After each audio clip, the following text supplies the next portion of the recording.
Today I just wanted to talk about some common pitfalls that INFPs can fall into, hence the word pitfalls. And also I just have to say, I realized that I think I'm wearing the exact same dress and earrings and everything that I wore in the last video, but I promise this is a new day. Not that that even matters or you care, but it's just weird that I'm wearing the same thing in two back-to-back videos.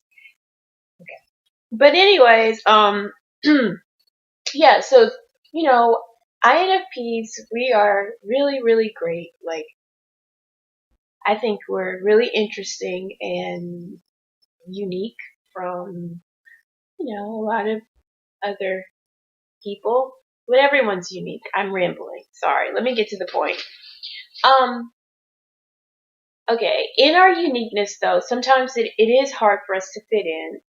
And we are a sensitive bunch, and when all of that combined, like feeling like we don't fit in, which makes us feel lonely, and then we're sensitive, and maybe we don't get treated in a nice way, it can lead to like a lot of hurt feelings and resentment that can build up over time, and eventually three things might happen. And these are pitfalls that I've personally fallen into quite a bit. Um, and maybe other INFPs have also. The first one is when we're hurt, we can start becoming overly judgmental. And I don't even realize I'm doing this until usually my brother will call me out on it. Like when I start getting nitpicky with people, he's like, "Why are you being so judgmental?" And then I'm like, "I'm not judgmental," because naturally I'm not. Really, I'm not. Like, totally just open to what people think, and most INFPs are that way. But when we get our feelings hurt, usually the person who's hurt us, we start like becoming really judgmental of that person. At least I do. And every little thing that person does, I just nitpick at. I might not say anything to them, but in my head, I'm just like, I hate the way they walk. Look at how they breathe. Oh, why are their hair is like that? Or just, it's ridiculous. And the thing is, it's okay to be hurt. Of course, if someone hurts you, that's a natural reaction. And it's okay to be angry. That comes when we get hurt. You get hurt, you get angry at the thing that hurt you or the person. But to retaliate by being overly judgmental, even if it's just in my head, that's not healthy. It does nothing but fuel my anger, which does not really need to continue. What would be better is if the anger were to die down. But continuing to nitpick at someone just makes it get bigger and bigger and bigger. So, a good way to fight being judgmental, I think, is to first realize that it's a problem. And then to just make it, to stop doing it. To realize, to catch myself and be like, okay, now I'm just grasping at straws. I'm just like making up stuff to be angry at this person about. And be a little more logical, which I think we're actually good at doing, like taking the BS out of stuff and just seeing things as they are. So, like telling myself, I am angry with this person because they did X, Y, and Z. The other stuff, like the way they comb their hair, that's really just me being ridiculous. So we got to be a little more logical and stop being judgmental sometimes. Another thing, that a pitfall that we can fall into, is a victim mentality. And this comes like a lot of times when I start to feel lonely.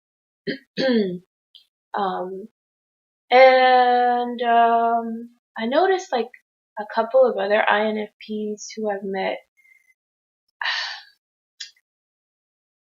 and usually, I hate to say this, but there are, when I see another INFP, someone who reminds me of myself, I can tell that's what their personality type is, and they're going through a bad, maybe a lonely spell. I see them like have a victim mentality, and it really is it repels me. Like, I don't want to be around them. And I notice that other people don't want to be around them either. And that makes me think, oh no, I must get like that too when I'm really sad and lonely and make myself into a victim. That does nothing but kind of like repel people. It doesn't really make anyone feel sorry for us. Not that that's what we want to do, but it's not great. But, and I guess I should explain what that means. A victim mentality is kind of like when, like, let's say, I'll use a real life example of what's happening right now with me. Like, at my new job, I really don't fit in at all. Oh my God, it's like awful how terribly I don't fit in. So I do feel pretty lonely at my job. There's like a few people there who I can talk to and have great conversations with, but not many. And sometimes when everyone else is laughing about something that I just really don't find funny, and I'll just be sitting there and I'll want to like cry. And I start to feel sorry for myself. Like, oh, I don't know. Like, I can't think of a clear example of what exactly I was thinking, but basically, I'll start to feel really sorry for myself. Oh, poor me. I'm all alone. No one likes me. It's because I'm ugly and probably because I'm black and nobody else is black. Oh, wait, there is a black person over there, so maybe it's not just that. It's because I'm terrible and I don't deserve anything, and blah. It just goes on and on and on in my head. And yes, some of those things might be true, but just because one thing in life is not working out perfectly, that doesn't make me an actual victim of life in itself. This is one situation in which I'm unhappy, but there are thousands and thousands and thousands of other situations throughout the day in which I can be happy. So this is just one moment. I am not a victim in my entirety. I'm just having a moment. So what can help with falling into that pattern of feeling like, oh, woe is me, everyone's out to get me and I'm all alone, and it's okay to feel that way for a second, but what can help that to get a little bit easier to deal with, I think, is to put life into perspective. To realize that this sad moment that feels really awful isn't going to last forever. And another good thing about us INFPs is we have something really, really nifty that comes in handy. And not a lot of people have this, but we have a huge imagination. And we can imagine ourselves out of anything. I used to do this a lot during class, like, which is bad. You're not supposed to do that during class. But if I got bored, I'd suddenly be on a spaceship. I'd be on the Starship Enterprise with Captain Picard. And yes, I'm a big nerd, but, like, basically I'd just fall into a daydream. And I'd be perfectly fine. And then I'd come back when I needed to and listen to the teacher or whatever. So, not that, if you're having a bad day at work, you should, like, start just completely zone out and daydream. But maybe zone out a little bit.